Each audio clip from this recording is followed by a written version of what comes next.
What's up, YouTube? This is Too Raw for TV. All right,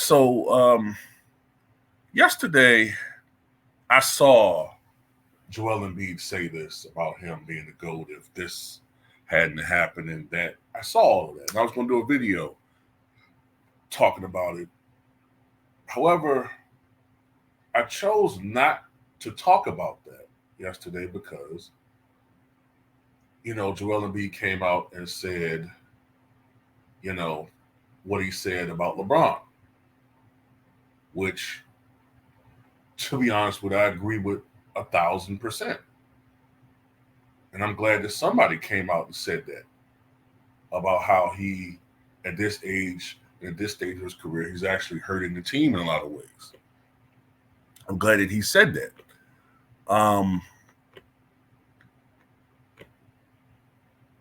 However,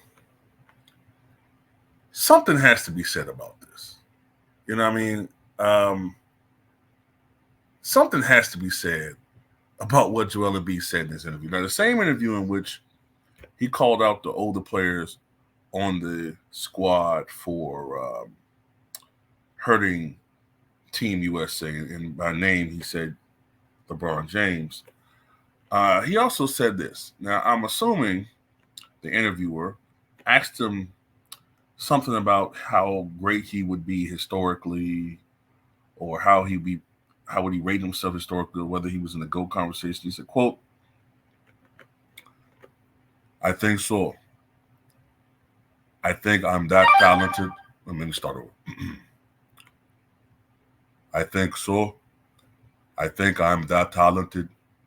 Obviously, you need to win championships. And to win championships, you need other guys. You can't do it by yourself.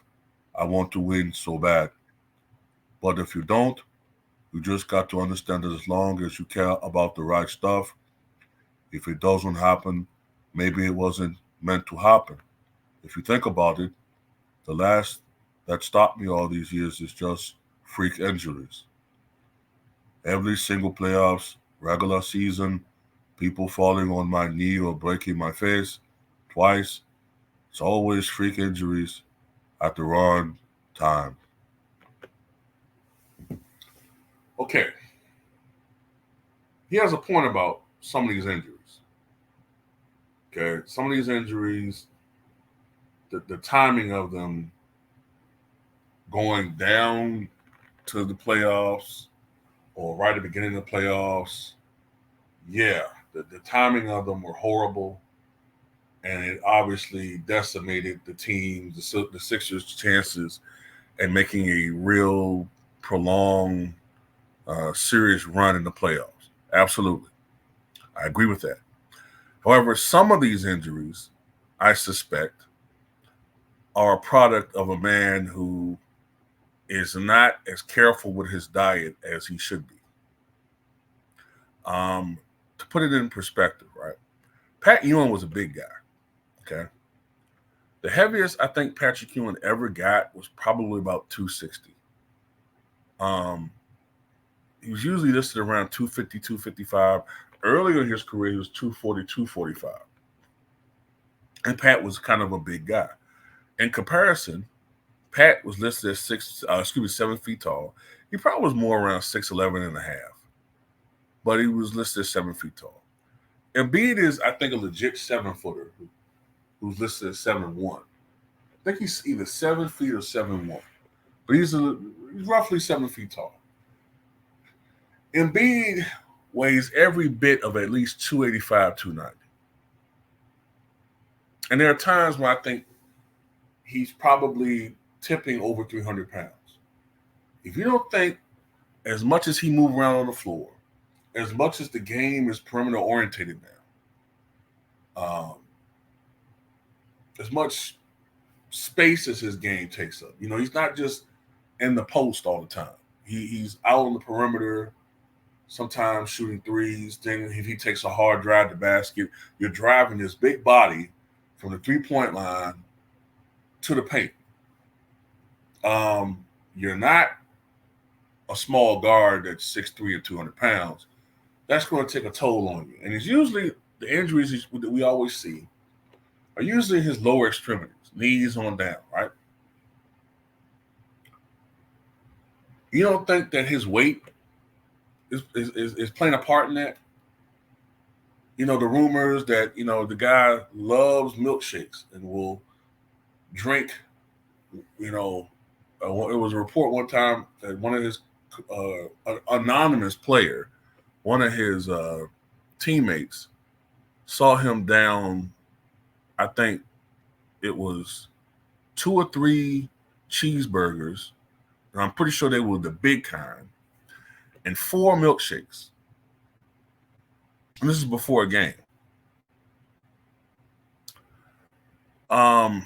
You don't think that has some effect on him? Then, you know, he makes a he makes a point about teammates not having enough help. Okay, you ain't got no excuse now. You don't have any excuse now about that. Nobody wants to hear any excuse now about teammates. With the team you got, nope. None, bro.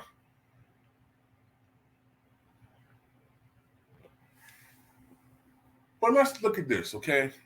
Didn't he have a team where Jimmy Butler was considered the third guy?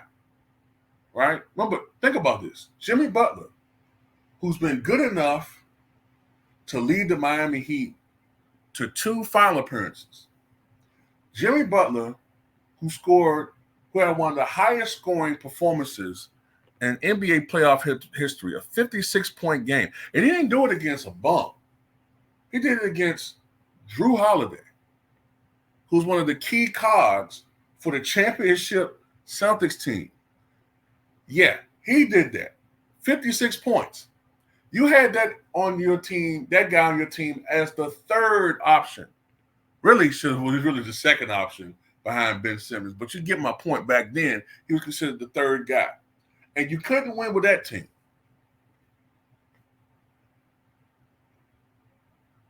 Then you had James Harden on your squad. The media talking about this the new Shaq and Kobe.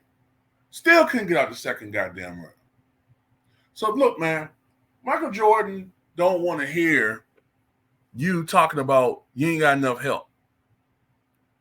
Nobody want to hear that. Matter of fact, every time you lose in the playoffs, the first excuse you tend to make is you blame your teammates and insinuate you ain't got enough help. Well, look, bro, it'd be one thing if you were out there averaging 30, 35, 40 points, you know, you doing everything you can and nobody else making any shots. Fine. Because James Harden didn't do a damn thing in the playoffs. I know that's what people are going to say, right? Well, you bring up James Harden too, Rob, but you say he's a choker. Yes, he is. But so is Joel Embiid. Okay? Can't blame your teammates when you keep bricking wide open jumpers.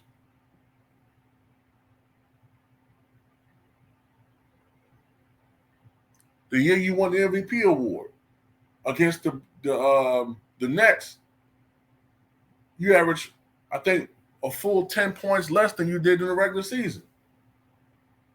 And then against the Celtics in the second round,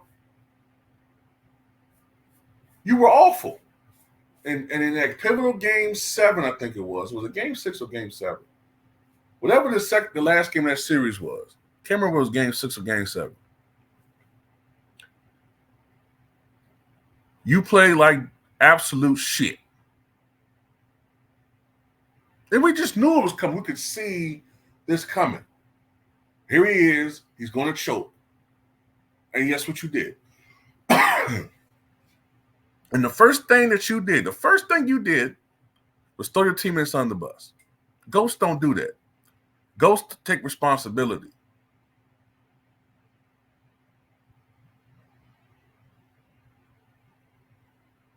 Ghosts don't fail to get out of the second round by the time they're 30, 31 years old.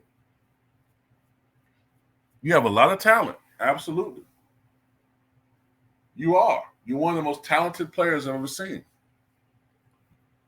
But, you know what I'm saying? During the playoffs, when the pressure's on, I don't know what happens with this guy, man. Look what yesterday. Come out with the New York Times piece, scathing some of your teammates, and then against, what was it, Sudan, you play like shit. Bad timing, man. You know?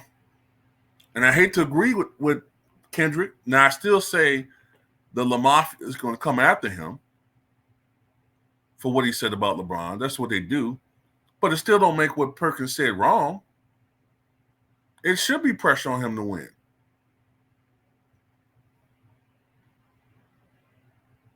Absolutely.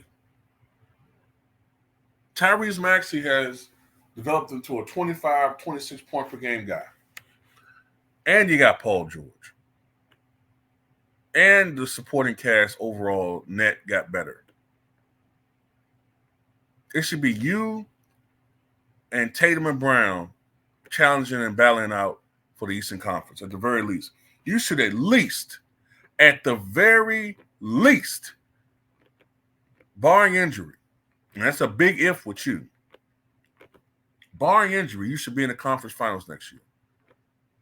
At the very least. That's the minimum goal. The ultimate goal is a championship. But at the very least, your team should be able to get out of the second round. If you don't, bro, I don't want to ever hear your name even mentioned top 10 all-time centers.